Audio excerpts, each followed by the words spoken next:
to GIS, GCash Inclusion for Elder Zoomers, a capstone project of inclusion for elder citizens to explore the GCash advantage. So, ano nga ba ang GCash?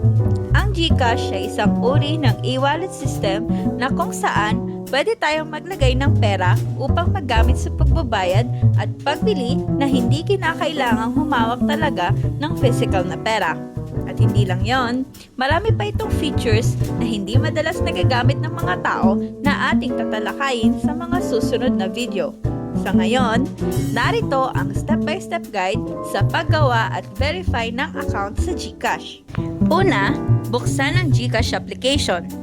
Ilagay ang cellphone number at maghintay ng authentication code. At huli, iset up ang inyong MPIN. Idiretso na din natin sa pag-verify ng inyong account. Una, ilagay ang mga impormasyong hinihingi. Ito naman ang mga ID na pwede niyong gamitin.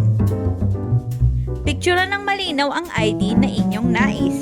Pagkatapos, mag-selfie na may maayos ang suot at siguraduhin walang sombrero, mask at salamin. At muli, suriin mabuti ang mga detalyeng inyong nilagay.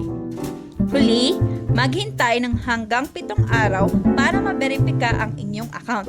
At yan! Congrats! Verified na ang inyong account.